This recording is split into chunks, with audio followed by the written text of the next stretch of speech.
BNP নেতা ইশরাক হোসেনকে mayor হিসাবে শপথ পড়ানো, দুই উপদেষ্টার পদত্যাগের দাবিতে টানা আন্দোলন এবং এর মাঝেই প্রধান উপদেষ্টা ড মোহাম্মদ ইউনূসের পদত্যাগের গুঞ্জনে বিপাকে পড়েছে অন্তর্বর্তী সরকার। এরই মধ্যে জাতীয় নাগরিক পার্টি আহ্বায়ক নাহিদ ইসলাম হঠাৎ সাক্ষাৎ করেছেন প্রধান উপদেষ্টার সঙ্গে, যা আরও জল্পনার জন্ম দিয়েছে। বৃহস্পতিবার সন্ধ্যায় রাজধানীর সরকারি বাসভবন যমুনাতে এ সাক্ষাৎ অনুষ্ঠিত হয় বলে নিশ্চিত করেছে একটি নির্ভরযোগ্য সূত্র।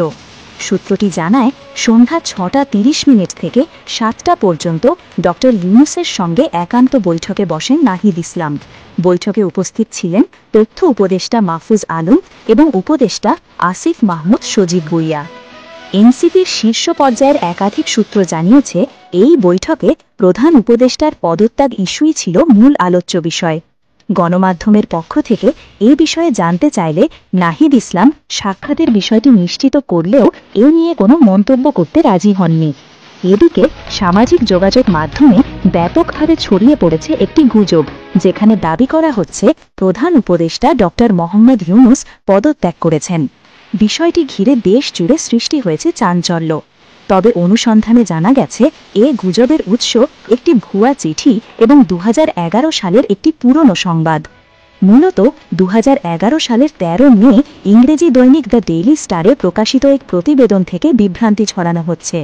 ওই প্রতিবেদনে ড ইউনূস গ্রামীণ ব্যাংকের ব্যবস্থাপনা পরিচালকের পদ থেকে সরে দাঁড়ানোর কথা বলা হয়েছিল।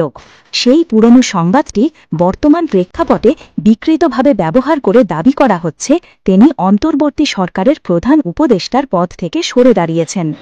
দ্য ডেইলি স্টার কর্তৃপক্ষ এ বিষয় স্পষ্টভাবে জানিয়েছে, এটি একটি বিভ্রান্তিকর প্রচারণা।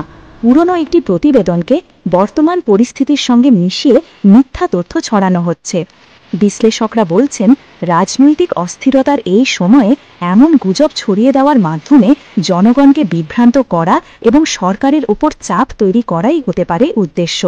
সরকারি সূত্রগুলো জানিয়েছে, প্রধান উপদেষ্টা পদত্যাগ করছেন এমন কোনো সিদ্ধান্ত এখনও গৃহীত হয়নি। রাজনৈতিক পরিস্থিতি যেমনই থাকুক, নিশ্চিত তথ্য ছাড়া গুজবে কান না দেওয়ার আহ্বান জানিয়েছেন সংশ্লিষ্টরা।